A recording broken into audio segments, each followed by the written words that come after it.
I've seen human fleets before. I was there when they turned the tide of the Guidash War. I watched their colony ships approach New Mars. But this was different. Actually, Professor Kane began, staring at the Armada through the observation deck's windows. This represents the largest peaceful gathering of human vessels since the Mars Grand Migration of. We know, Professor Jackson interrupted, but without his usual exasperation. Even he seemed awed by the spectacle before us. We read your paper on it. You did? Kane turned to him, genuinely surprised. Of course we did. Some of us actually enjoy your work when you're not shoving it down our throats. I thought Kane might faint from the unexpected compliment. The fleet stretched across near orbit like a city in space. Colony ships, research vessels, private endeavors, and more supply ships than I could count. The humans had come prepared this time, more than prepared. Look at the energy readings. Kane practically bounced with excitement, her tablet displaying waves of data. They're even stronger up close. Multiple frequencies, complex patterns, possibly artificial in origin. Do you know what this means? That we'll be treated to at least 30 new papers by the end of the month, Jackson suggested. Actually, I've already drafted 43. The planet below us looked, at first glance, like any other rocky world. But there was something about it, something in the way the light played across its surface, in the strange shimmer of its thin atmosphere. Soil samples are coming up from the advanced team, Jackson said, checking his armor's data link. They want me down there to help with the foundation work for Research Station 1. Already, I asked. The humans were moving faster than usual. Time's money, Fred. And there's a lot of both being spent on this one. He gestured at the fleet. Every major research organization Earth has to offer, plus private investors, plus the regular colonial infrastructure. This isn't just another new Mars. Obviously not, Kane sniffed. The geological composition alone suggests. She stopped, squinting at her tablet. That's odd. What is it? Jackson and I asked simultaneously. The energy signatures. They're responding to our presence, shifting patterns, adjusting frequencies. Almost like they're watching us, Jackson suggested. Don't be ridiculous. Energy patterns don't watch anything. They're simply reacting to our technological presence in a way that. She trailed off, furiously tapping at her tablet. The first shuttle ride down was crowded with equipment and expectations. Research teams clutched their instruments like weapons. Colonial engineers pored over construction plans, and through it all, the planet's strange energy readings pulsed and shifted. We landed at the primary site, a vast plain chosen for its stable bedrock. Jackson immediately went to work with his power armor, helping to unload the massive foundation elements for Research Station 1. I assisted where I could, my smaller size letting me check connections and alignments. That's when we found the first fossil. Fred, Jackson called out. Need your eyes on something. I scurried over to where his armor had scraped away some surface rock while clearing the foundation zone. There, embedded in the stone, was what looked like a perfect impression of something that had once lived. Professor Jackson's voice boomed through his external speakers. You're going to want to see this. Kane arrived in record time, probably because Jackson hadn't actually cited any of her papers when calling her. She knelt by the fossil, her usual air of superiority replaced by genuine wonder. She ran her scanner over it. This is impossible.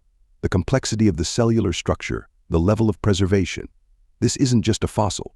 This is history, Jackson finished quietly. Within hours, more fossils were found. Within days, the research stations began to multiply. I watched the humans swarm across the surface like industrious insects, each group intent on their particular mystery. One evening, as the system's star set in a display of colors I still can't properly describe, Jackson approached me. Fred, he said, his armor powdered with the planet's strange soil, I'm requesting permanent assignment here. You are. But New Mars is in good hands. This place, he looked out across the growing settlement. This place is different, special. Actually, Kane's voice came from behind us. I've already submitted my own request for permanent assignment. The energy signatures alone will require years of study. And that's not even considering the fossil record, the unusual mineral compositions, the... Professor Jackson cut in. Are you saying you agree with me about something? Well, technically speaking. I looked between them, these two humans who had become my family. The soldier who felt the importance of this place in his bones, and the scientist who saw it in her data. I'll submit my request as well, I said. They both turned to me. You sure? Fred Jackson asked. This isn't just another colony run. Actually, I said, making them both smile, I think that's exactly why I need to stay. Above us, the fleet continued to arrive, bringing more humans, more questions, more determination to understand this strange new world. None of us knew then what we would eventually discover here. None of us could have guessed the true nature of those energy signatures, or what the fossils would tell us, or why Jackson's first experiments with the soil would prove so important. But that's how humans work, isn't it?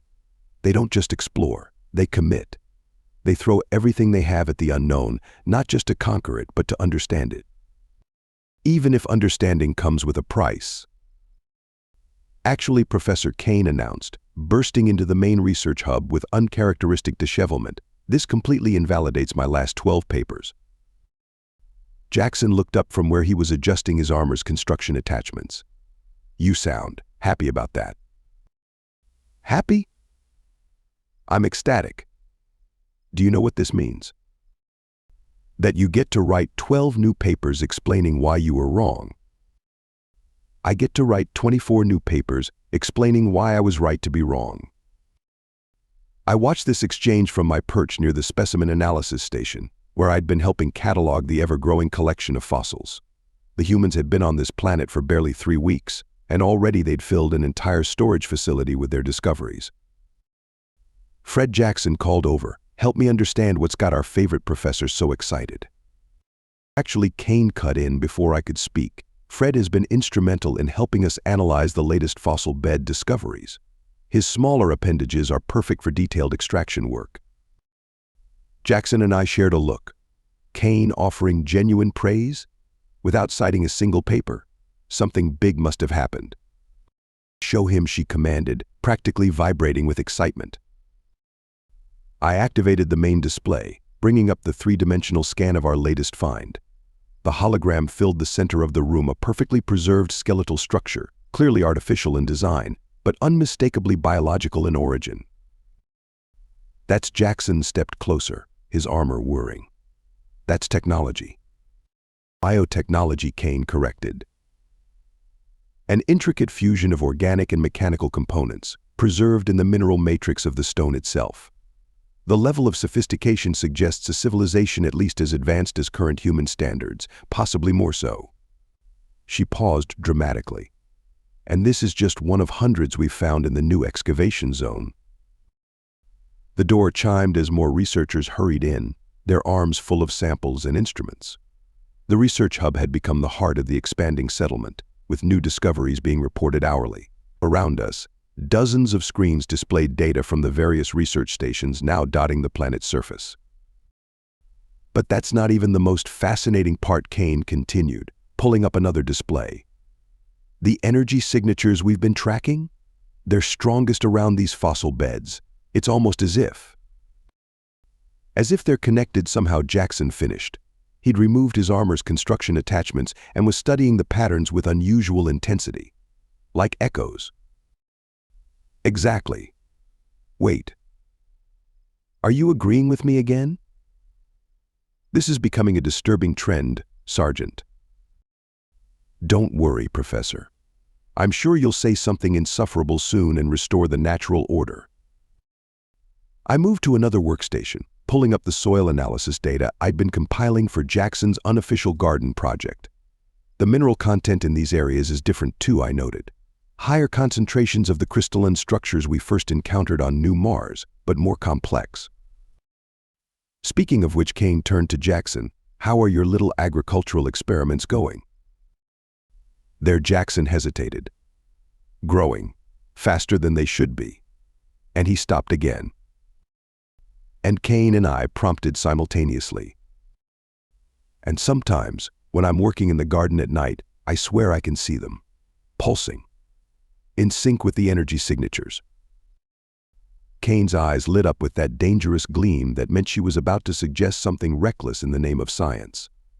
Actually, if we were to set up monitoring equipment. Already did. Jackson grinned. Been logging data for the past week. Figured you'd want to know eventually. You've been conducting a proper scientific study with controls and documentation. Read enough of your papers to know how it's done, Professor. Kane looked like she might cry from joy. There might be hope for you yet, you magnificent armored oaf. The hub's alert system chimed, indicating an incoming priority transmission. The main screen shifted to show a live feed from Research Station 7, where a team had been conducting deep core sampling. Hub. This is Station 7, a breathless voice announced. You need to see this. We found A. The camera panned down, illuminating a massive chamber that the drilling had broken into.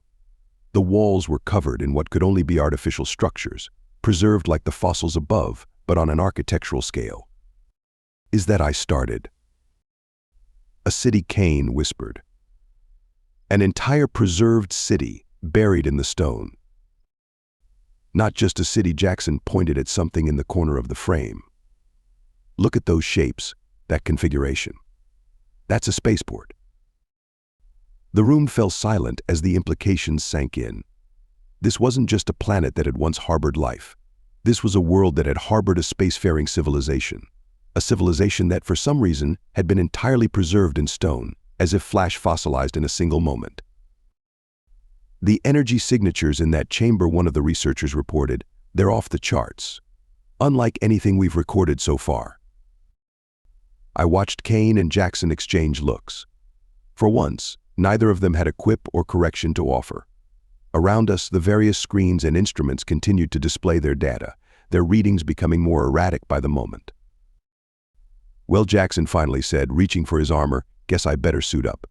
Something tells me we're going to need heavy lifting equipment down there. Actually, Kane said quietly, still staring at the screen, I think what we need is to be very, very careful. Now I'm worried, I said. You two agreeing twice in one day? This has to be some kind of sign. Above us, through the hub's transparent ceiling, I could see more ships arriving in orbit. More humans coming to study, to build, to discover. None of us knew then just how right Kane was about being careful. None of us understood what those energy signatures really meant, or why that ancient city had been preserved so perfectly. And none of us had yet heard Jackson suggest a name for this world. A name that would prove far more appropriate than any of us could have guessed. That's not possible, Professor Kane declared, staring at Jackson's garden. Actually, that's beyond not possible. That's beautiful, Jackson suggested, his power armor covered in the planet's strange soil. The garden, originally just a small experiment behind his quarters, had exploded into a riot of colors and shapes. Earth plants mixed with samples from a dozen colonized worlds, all growing at rates that defied explanation. I was going to say deeply concerning, but yes, aesthetically pleasing in a potentially catastrophic way. I watched from my observation post, taking measurements of the latest growth spurts. The plants seemed to pulse with their own inner light, particularly during the planet's brief nights. More worryingly, they had begun to exhibit characteristics that weren't in any of their genetic profiles. The tomatoes aren't supposed to be blue, I noted, making another entry in my log. And they definitely shouldn't be floating, Kane added, watching a cluster of luminescent fruits hovering slightly above their stems. She waved her ever-present tablet over them. The energy signatures here are unlike anything we've recorded, even at the fossil sites. They're more coherent, almost organized. Like they have a purpose, Jackson asked, carefully harvesting one of the floating tomatoes. Actually, Kane began, then stopped, frowning at her readings. Yes, exactly like that. More researchers were arriving daily. The discovery of the buried city had caused a sensation back on Earth, and now even private scientific organizations were sending teams. The settlement had grown into a sprawling complex of research stations, colonial infrastructure, and temporary housing. Latest survey team found 3 more buried structures, Jackson reported, storing the strange produce in specimen containers, all preserved in the same way as the first city, all showing signs of sudden cessation. "You mean they all died at once?" I said quietly. Fossilized Kane corrected automatically, but her heart wasn't in it. She'd been different since we'd started analyzing the buried city's data, more cautious, more willing to admit uncertainty. "Whatever happened," Jackson continued, "it affected this entire planet. And now." He gestured at his garden, where new shoots were already replacing the harvested plants, growing visible inches as we watched. The soil seemed to shimmer in the late afternoon light, crystals catching and refracting the sun's rays in ways that made my eyes hurt. "The energy signatures are spreading," Kane admitted. "Not just here in the garden. We're detecting similar patterns at all the research stations. Even the colonial infrastructure is showing traces now." "Could it be response to our presence?" I asked. "Some kind of planetary defense system?" "Actually, that's not entirely." Kane stopped, staring at her tablet. Oh my." Jackson and I moved to look over her shoulders. The tablet displayed a composite map of all recorded energy signatures across the planet. The patterns were no longer random.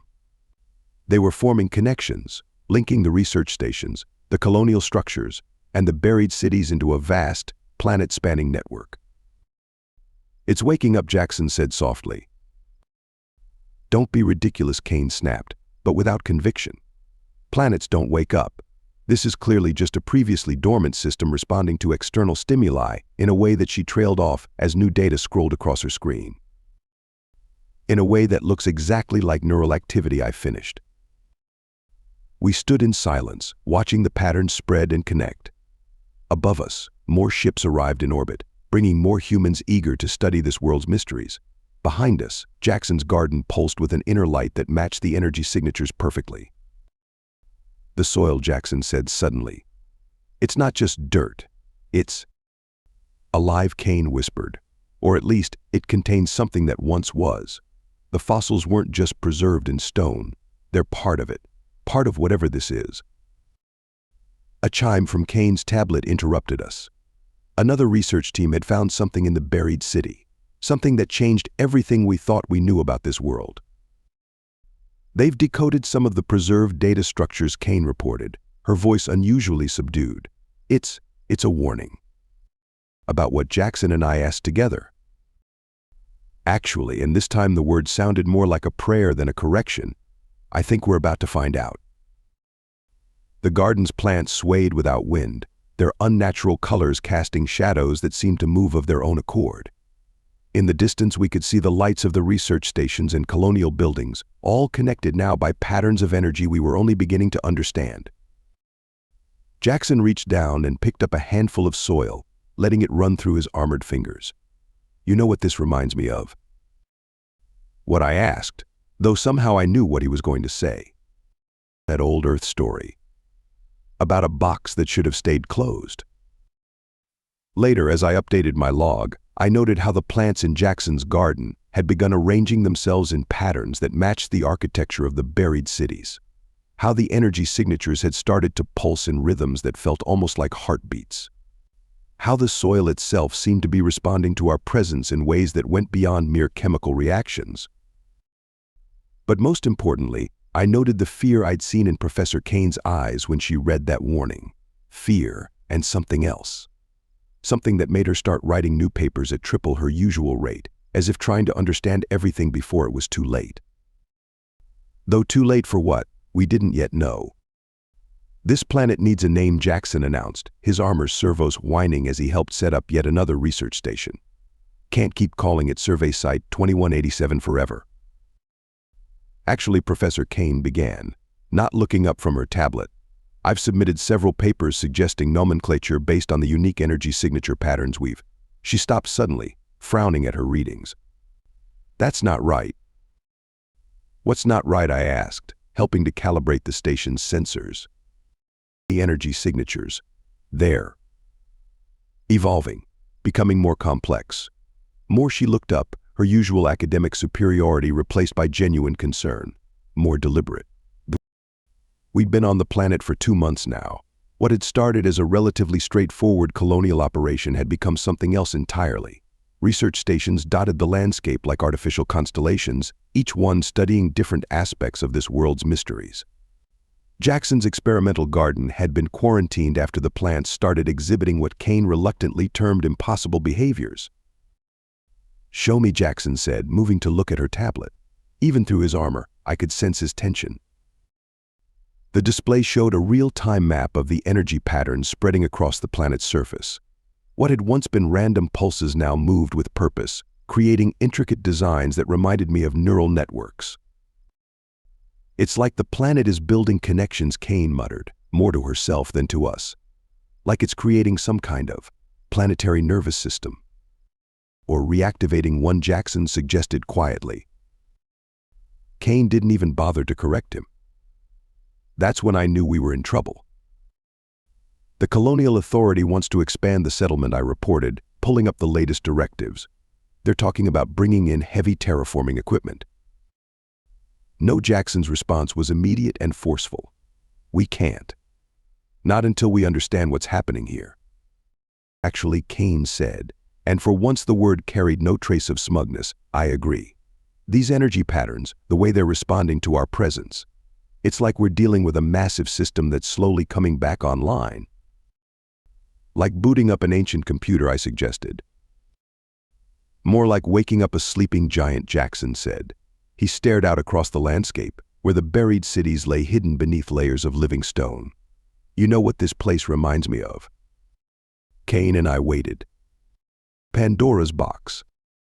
The name hung in the air like a prophecy. "The ancient Earth myth," Kane nodded slowly, "about unleashing something that couldn't be contained once released." Actually, Jackson mimicked her tone, but without humor. "That's exactly what I mean. We're poking at something old. Something that might have been buried for a reason."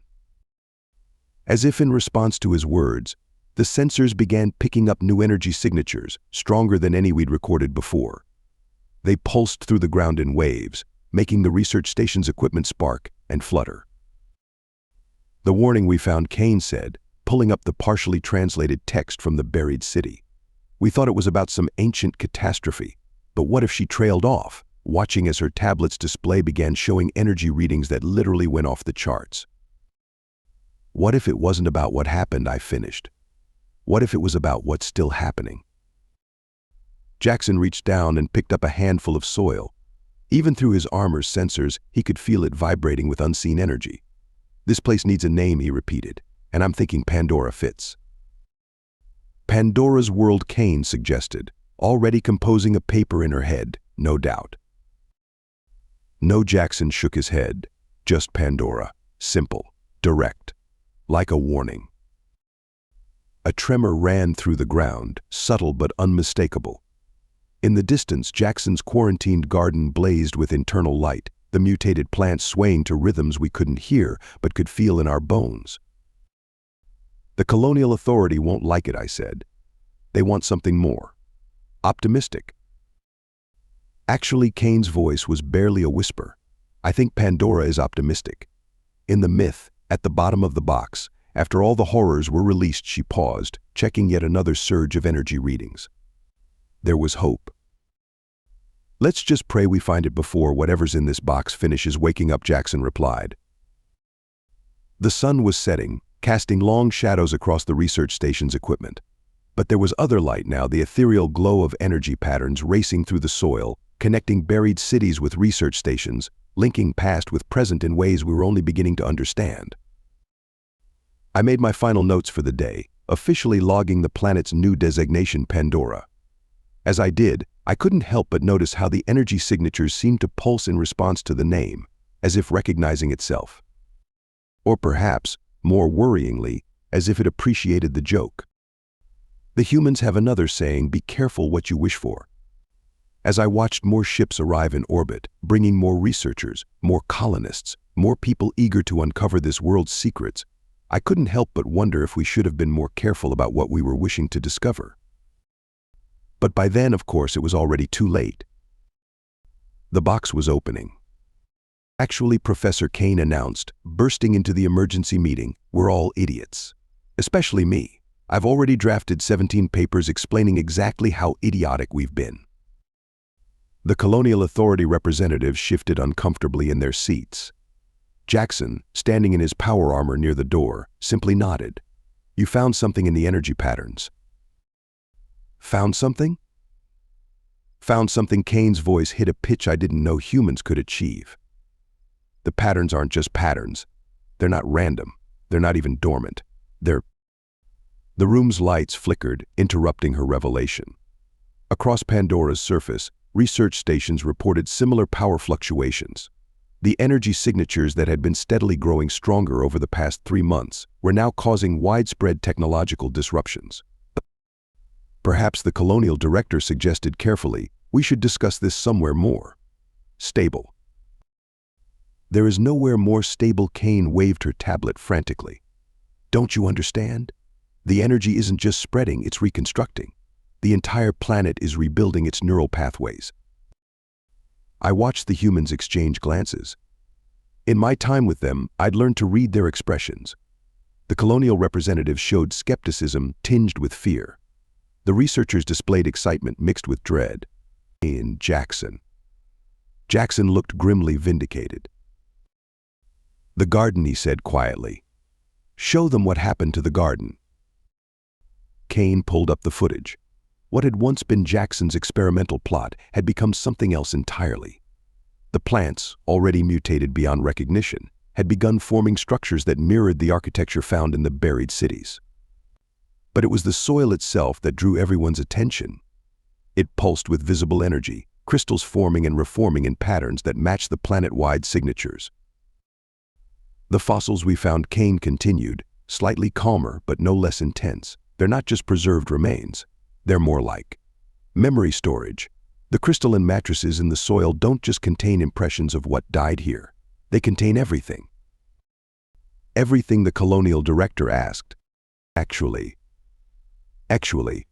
And this time the word carried weight like a gravestone. "Yes, everything.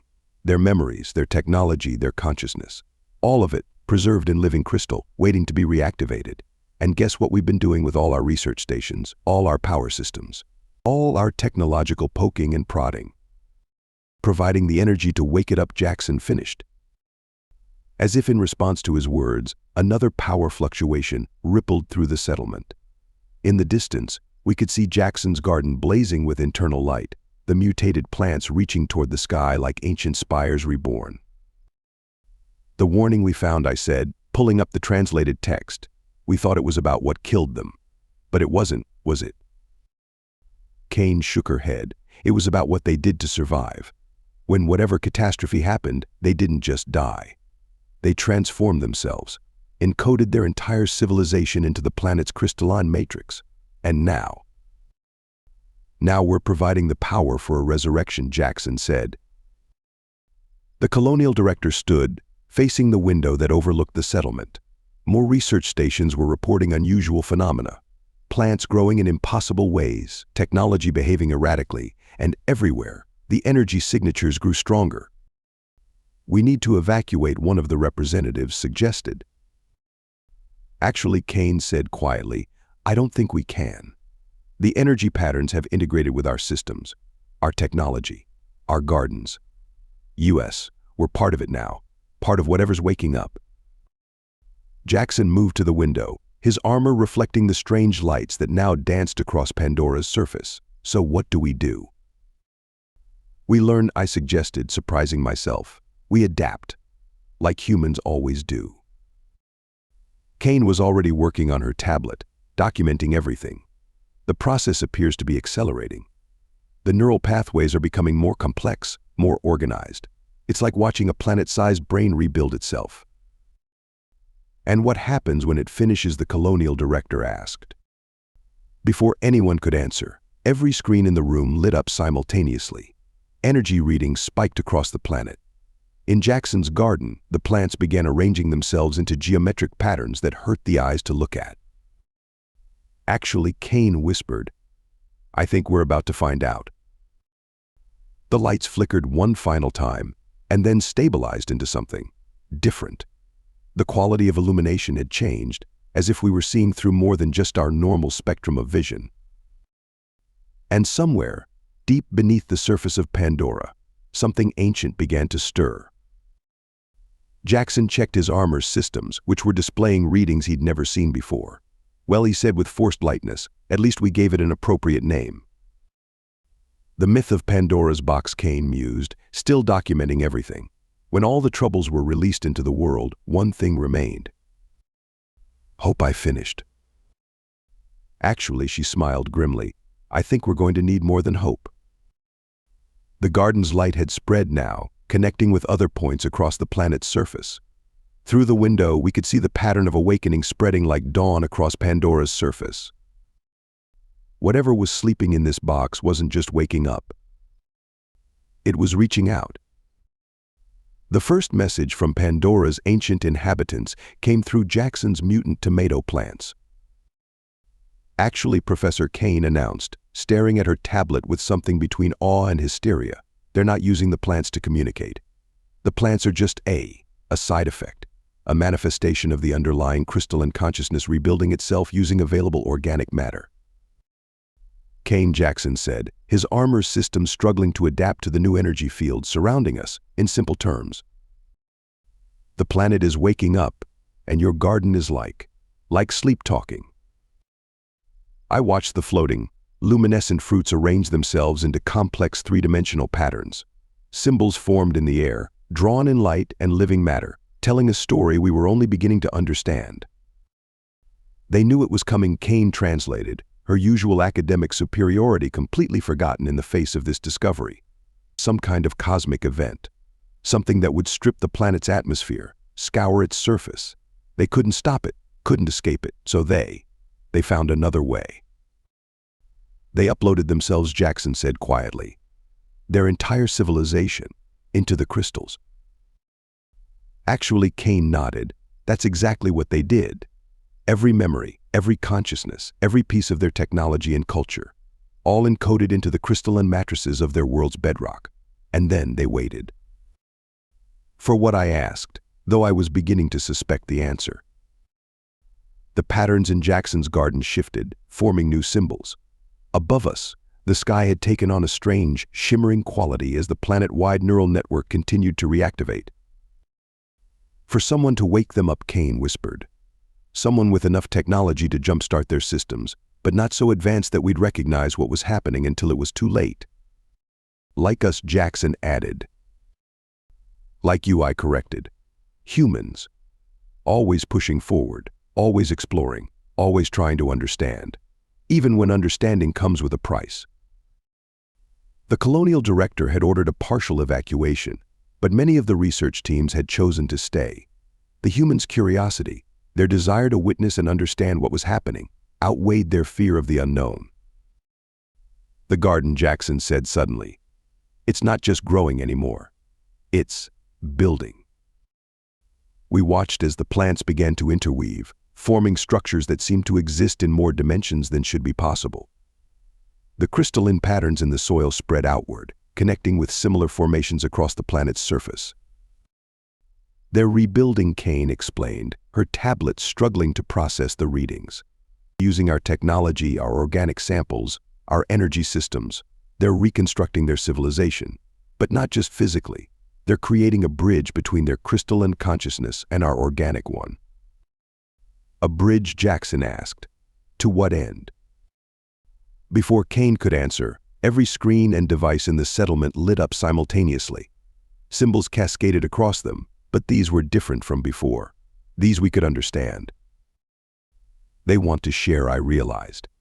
Everything they learned, everything they discovered, everything they became, they want to teach us. Actually, Kane said softly, I think it's more than that. They want to evolve with us. They've seen how we adapt, how we change, how we face the unknown. They think together we might become something new, something neither of us could become alone. Jackson stared at his garden, where the impossible plants now formed shapes that seemed to reach between worlds. And if we refuse? Can we, I asked. Should we? This is what humans do, isn't it? You discover, you learn, you grow, even when it changes you. The energy signatures pulsed across Pandora's surface, a planet-sized neural network reaching out to the tiny organic minds that had awakened it. In orbit, the research ships reported similar patterns forming in space, as if the crystalline consciousness was already beginning to expand beyond its planetary bounds. "Well," Jackson said, checking his armor's increasingly strange readings, "I guess this is what we get for opening Pandora's box." Actually, Kane smiled, already starting a new series of papers. In the myth, after all the troubles were released, one thing remained at the bottom of the box. Hope. I nodded. "No," she corrected, watching as the garden's structures began to merge with our technology, our biology, our understanding of what was possible. The future. Above us, through the shimmering air, we could see more ships arriving. Not leaving, arriving, because that's what humans do. They don't run from discovery, even when discovery reshapes them. They reach out. They adapt. They become. And sometimes, on worlds named after ancient warnings, they find exactly what they didn't know they were looking for. Because that's the real price of discovery. It changes you. Actually, I think that's the point. Thank you so much for listening to this story. I hope you loved it. Please remember to subscribe if you did like it so you can see more videos like this. And please give us a like and a comment too. I'll see you in the next one.